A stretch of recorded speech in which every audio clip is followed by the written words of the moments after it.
Juan Gabriel died the way millions of people had met him for decades, between one show and the next, with his heart trying to keep up with a calendar that refused to slow down.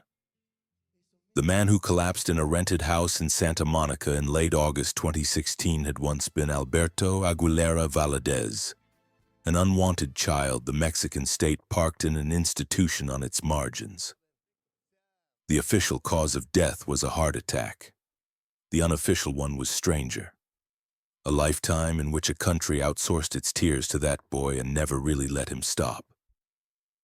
By the time El Divo de Juárez stopped breathing, his real name had almost disappeared.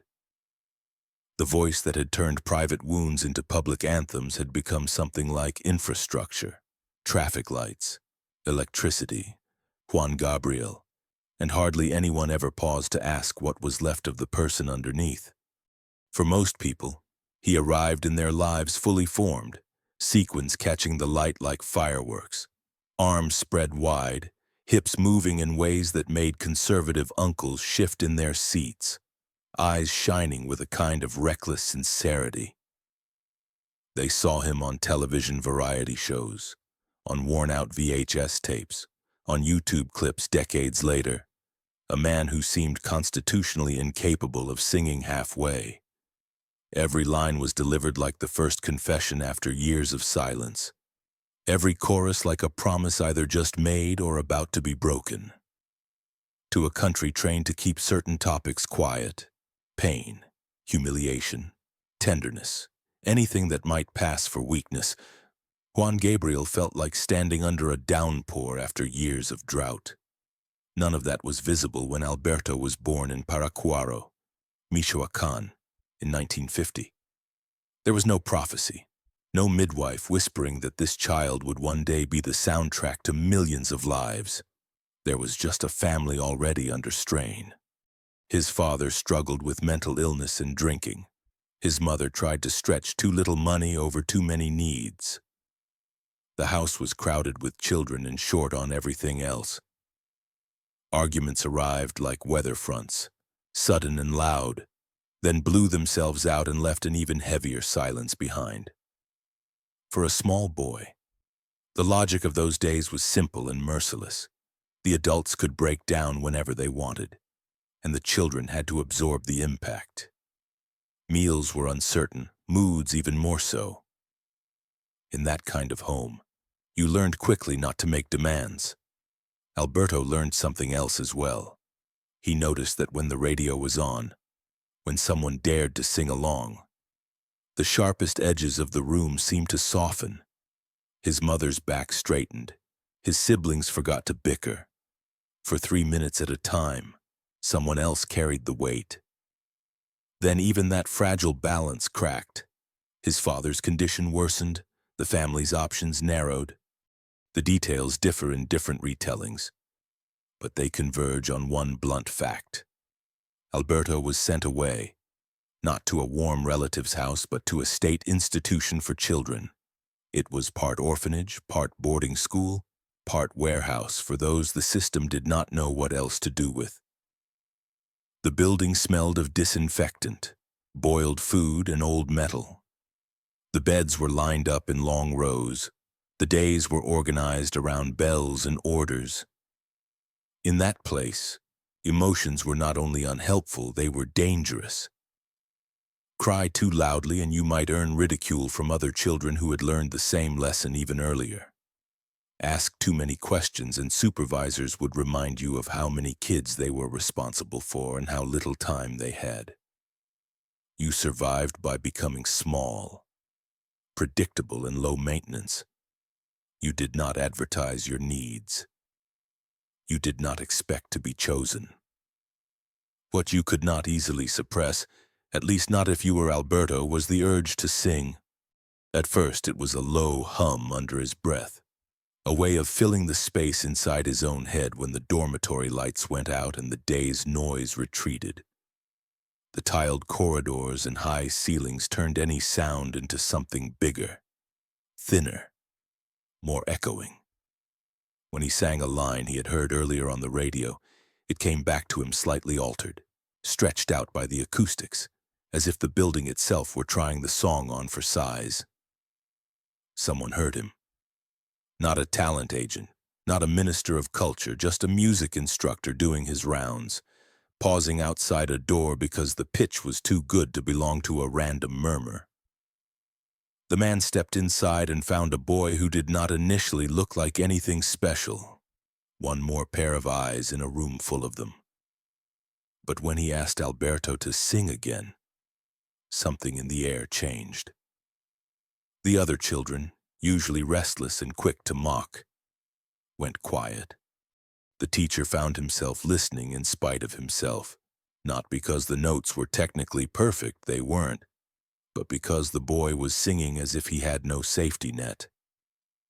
In a world where most adults shrugged off his needs, this one did something different. He paid attention. He encouraged the boy to join choirs, to practice, to learn songs beyond the few that made it onto the institutional radio. He called him by name, and then, as affection and routine carved their own shortcuts, by a different name, Juan, Juanito. In a life where almost everything felt temporary, conditional, easy to lose, that repetition landed with a force it might not have had in any other context. There was another man whose name weighed heavily on Alberto's life, even in absence.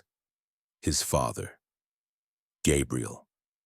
A man who could not stay, whose illness and disappearance had left the family both financially and emotionally bankrupt. In many narratives, he appears only as a source of chaos and hurt. But in the child's mind, the empty space where a father should have been carried its own gravity. The names of the two men, one who could not remain, one who chose to see him, would eventually fuse into the identity he would offer the world. Juan for the teacher who gave structure to his talent, Gabriel for the father whose absence had defined his earliest fears. He was not thinking in those terms when he finally left the institution. He was thinking of survival, of how to earn enough money to exist without returning to a place that felt more like a holding pen than a school. The country outside had its own crises. Opportunities were scarce, especially for young men without connections, degrees or a respectable family willing to vouch for them. But certain cities promised something else, something both more dangerous and more fertile, the chance to reinvent yourself in front of strangers. Ciudad Juárez, clinging to the border opposite El Paso, became his laboratory.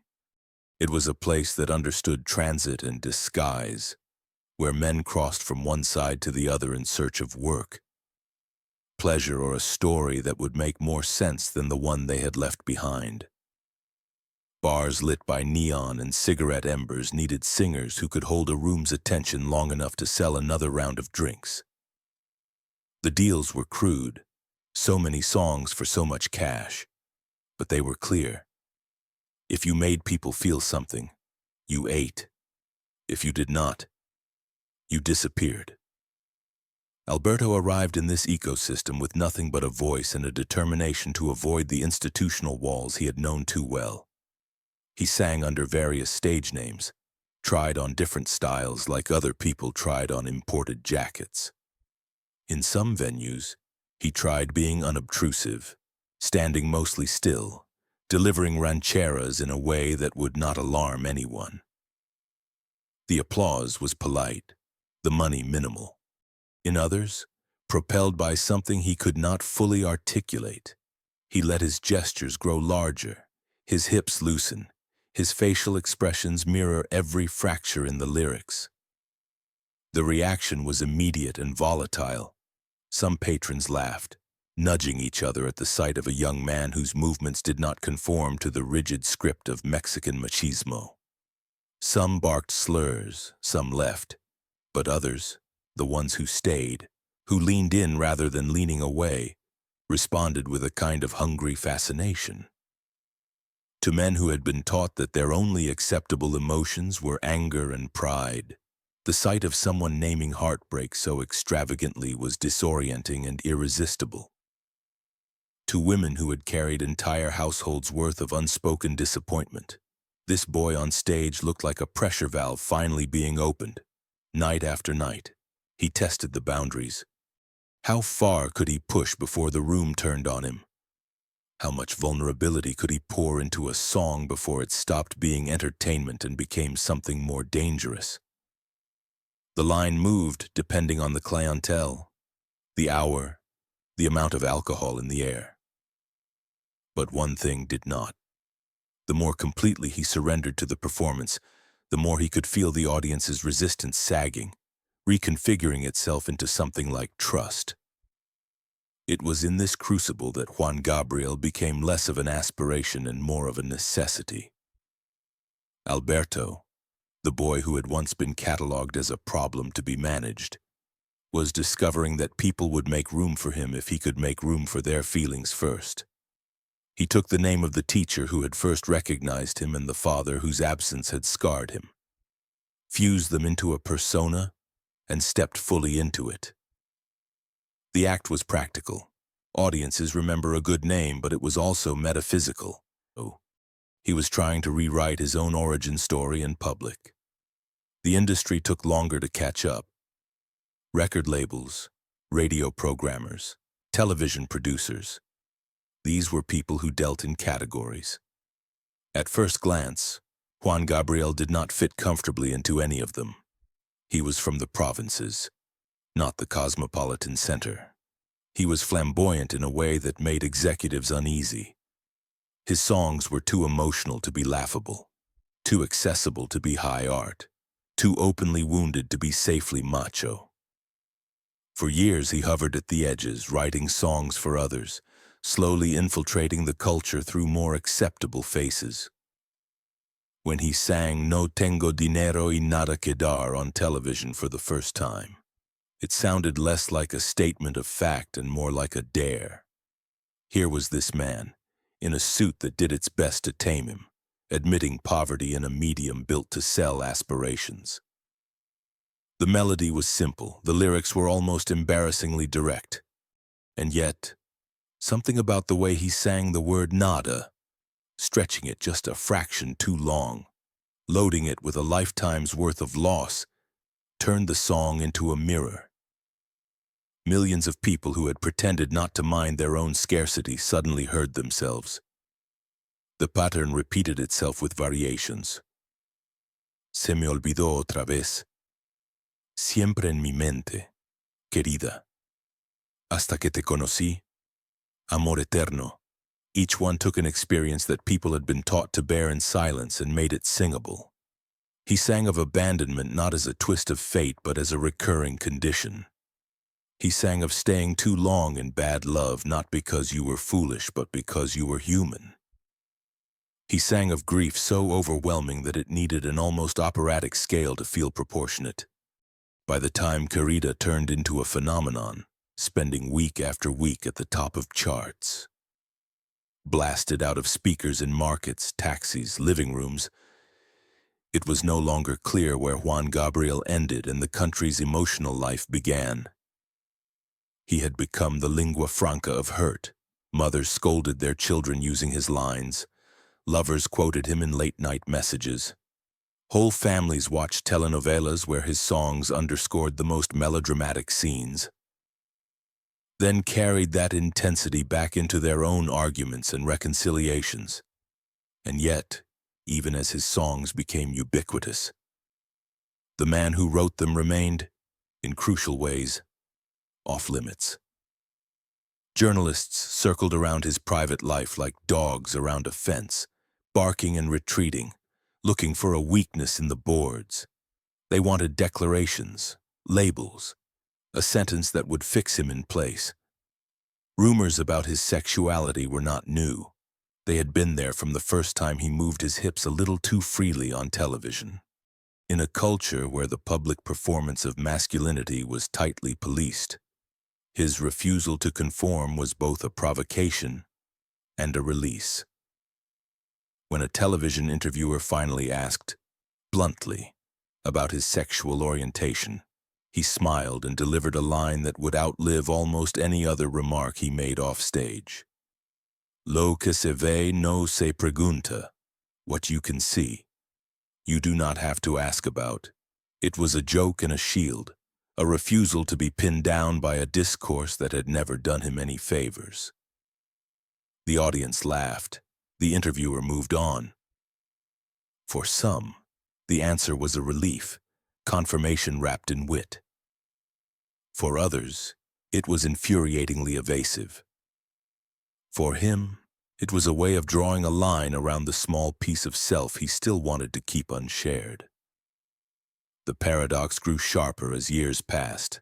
The more indispensable he became as a public vessel for feeling, the less space there seemed to be for any private, unmediated life. Governments that had once ignored children like Alberto now gave medals to Juan Gabriel. Presidents invited him to perform at official ceremonies. Institutions that had not been built for people like him now used his presence as proof of their own inclusiveness. He accepted some honors, declined others, but the symbolism was unavoidable. The boy who had been sent away had, through sheer stubborn artistry, made himself central. He did not respond by slowing down. If anything, the pace quickened. Stories about his catalog routinely mentioned numbers in the hundreds, then the thousands. He wrote for himself, for iconic singers like Rocío Dúrcal and Lucha Villa and José José, for voices that did not sound like his but could carry his words into corners he might never reach alone. He toured relentlessly, across Mexican states, across the United States, across Latin America, across whatever borders would let his passport through. Concerts became something more than entertainment. For many in the audience, they were a form of group therapy the country had never learned to offer in any other format. In those arenas and bull rings, in those theaters and outdoor stages, Juan Gabriel did not simply sing at people. He conducted them. He turned thousands of throats into one choir, then broke them into sections, then pushed and pulled their volume until the line between performer and audience blurred. Watching grainy footage decades later, you can see something startling in those crowds, the faces of men who had never allowed themselves to cry in front of their families, now openly weeping, and no one mocking them, because everyone else was doing the same. What you cannot see in those same videos is what happened in the hotel rooms afterward. You do not see the door closing behind the last entourage member, the makeup being wiped away, the sequins unhooked, the weight of costumes dropping to the floor. You do not see the moment when the adrenaline drains faster than the heart can calm down, when the roar of the crowd fades but the echo stays, buzzing in the bones like an aftershock. You do not see the silence that comes after having thousands of people chant your name, a silence so sudden it can feel like a kind of violence. He tried to manage that silence the way he had managed everything else, by working, new albums, new tours, new arrangements, reworkings of old hits, collaborations with younger artists who grew up under his shadow. Work was a way to keep the past from catching up, to keep the questions from crystallizing. It was also, increasingly, a physical burden. His body aged in public, as all bodies do. But his job description did not. Fans still expected the wide gestures, the long sets, the willingness to stay on stage until both singer and audience were spent. Doctors warned him. Friends worried aloud. He acknowledged health scares, then laughed them off in interviews, making jokes about weight, about diets, about doctors who wanted to spoil the fun. It is hard to tell how much of that laughter was genuine and how much was performance. For a man who had spent his life turning pain into spectacle, admitting fear without dressing it in humor may have felt like a betrayal of the bargain his persona had made with the public. In the last years, his tours acquired an almost retrospective quality. Set lists became summaries of entire eras, Monologues between songs turned into fragments of autobiography. He seemed increasingly aware that he was not just singing for the present crowd, but for the archive, and yet he did not use that awareness to grant himself rest. Schedules remained brutal, back-to-back dates in different cities, flights and drives and sound checks and the same emotional marathon night after night. He had once been a boy no one wanted to keep. Now he was a man a nation could not imagine an event calendar without. The day before his heart finally failed, he performed at a packed arena in Inglewood, outside Los Angeles. The audience was much like the ones he had drawn for decades. Mexican immigrants who had crossed their own borders. Their American-born children who knew his songs by cultural osmosis. People who had never stepped foot in Mexico but had absorbed its pain and joy through their ears. He wore a white jacket that caught the lights, moved more carefully than in earlier years but still with a defiant flair, turned the stage into a crossroads where exile felt, for a few hours, like less of a wound. He sang Amor Eterno, the song that had long since ceased to belong solely to him. Written originally in the shadow of his mother's death. It had become a ritual in its own right, sung at funerals and memorials, played on radios after earthquakes and accidents, used by entire communities to mark losses too large for prose. In that building, on that night, thousands of voices joined his turning indefinable personal griefs into something shared. If there was a cost to leading such ceremonies over and over, it was not visible from the cheap seats. The next morning, in a different city, there was no orchestra, no chorus, no stage. There was a rented house in Santa Monica, the kind of temporary shelter that touring artists cycle through. Functional furniture, generic art on the walls, the faint sense of being nowhere in particular. There was a man in his mid-60s who had been told before that his heart was not a machine, and who had more shows on the calendar.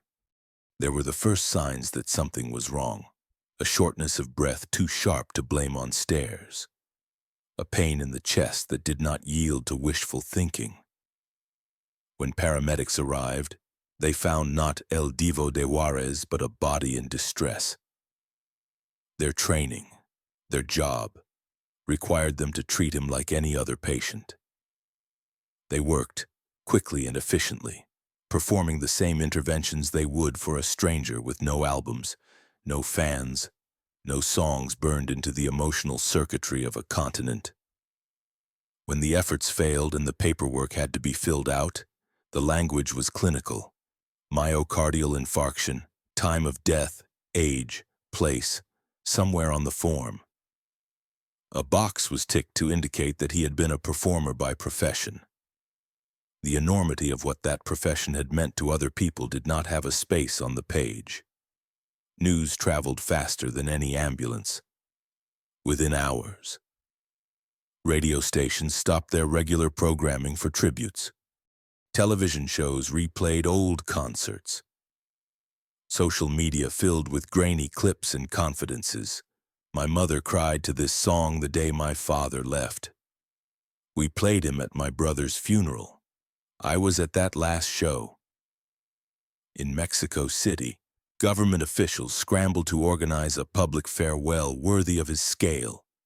At the Palacio de Bellas Artes, the cultural heart of the capital, thousands lined up to pass by his urn, leaving flowers, tears, whispered thanks.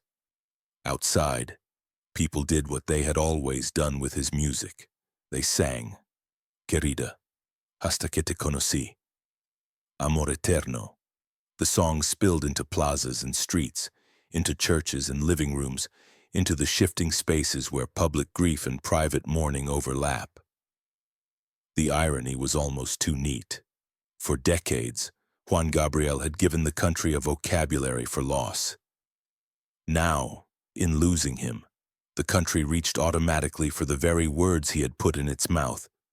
In the days that followed, Commentators called him many things: genius, icon, legend, national treasure, queer pioneer, sentimental manipulator, chronicler of the people. They argued about his politics, about his relationship to machismo, about whether his refusal to make certain declarations had been an act of self-protection or a missed opportunity. They built narratives around him the way institutions always do when confronted with a figure too large to fit comfortably into their existing categories. What almost no one did was ask a simpler, more uncomfortable question. What had it cost him to be that man for so long? It is easy to romanticize the alchemy he performed. There is a tidy story available for anyone who wants it. Abandoned child turns pain into art. Art brings comfort to millions. Millions repay him with love and memoriams. Circle complete. It is harder to sit with the messier version, where the same mechanism that saved him also trapped him, where being indispensable to others' healing left little room for his own, where the kindness he extended to strangers did not necessarily translate into a world willing to let him be ordinary. As Alberto in the institution, he had learned that survival required shrinking his needs. As Juan Gabriel in the spotlight, he learned a more sophisticated version of the same lesson. If he turned his needs into songs, crowds would feed him with applause, money, adoration. But somewhere between those two poles, between the boy who sang to stop himself from crying and the man who sang so others could finally start, there should have been space for a third person, one allowed to exist without needing to justify his presence by being useful to everyone else's feelings. That third person never quite had room to grow. In photographs from his last tours, you can see traces of this tension. The costumes are as ornate as ever, the gestures still huge. But the eyes, in quieter moments, look like those of someone watching the clock. Not because he is bored. No one who throws himself into songs that way could be. But because he knows, possibly for the first time with clarity, that the clock is not abstract. The heart that had sustained decades of nightly marathons is no longer an inexhaustible engine. The body that had once seemed like an indestructible vessel for other people's emotions is, in fact, mortal. He did not stop. He adjusted arrangements, leaned on choirs and collaborators, built shows that allowed for breathers. But he did not grant himself the luxury of living as Alberto for any extended stretch. The machine of expectation, industry, fans, promoters, television, nostalgia, had no interest in that version of him. It wanted the man who could walk onto any stage, anywhere from Juárez to Los Angeles to Buenos Aires, and turn a crowd into a single throbbing heart. It wanted the divo, not the child who had once been filed away as expendable. There is a photograph taken long before his death, on a different stage in a different decade, that seems, in retrospect, like a kind of self-portrait of his condition. He stands at the center, arms outstretched, face lifted toward the lights. The crowd a blur of upturned faces behind the barriers. If you look closely at his expression, it is not simple joy. There is exaltation, yes, but also a kind of strain, the look of someone holding up more weight than should ever have been asked of one pair of shoulders. That is the image many people choose to remember, the man in mid-gesture, frozen at the apex of a note, forever giving everything. It is powerful, it is inspiring, and it is, in its way, cruel. It invites us to keep asking for that level of sacrifice from anyone who shows an inclination to give. It makes it harder to accept that even the most luminous performers are allowed to exist at smaller volumes, in quieter rooms, with boundaries that cannot be crossed just because we have learned to depend on them. When the lights go down and the stage is empty, the songs remain. They belong now to those who need them, to the woman whispering Amor Eterno at her mother's graveside, To the young queer kid in a small town humming Hasta que te conocí into a pillow. To the middle-aged man driving home after a divorce with corrida turned up just a little too loud. The infrastructure he built is, in that sense, permanent. No one can take it back. No one can argue it did not matter. But infrastructure is never free. Somebody pays for the roads, the power lines, the invisible networks that keep a city functioning. In Juan Gabriel's case, the bill was paid in years of rest he did not take, in privacy he never fully recovered, in a heart that had to beat hard enough for an entire nation's worth of unshed tears. We can call that heroic if we want. We can call it tragic. Both words fit. Neither quite answers the question that hangs in the air after the last note fades. If one human being has to turn so much private sorrow into communal property in order to be allowed to exist, who is really being saved? The audience that learns, finally, how to cry? Or the child they once were, still running down a corridor, singing at the top of his lungs so he doesn't have to hear his own fear?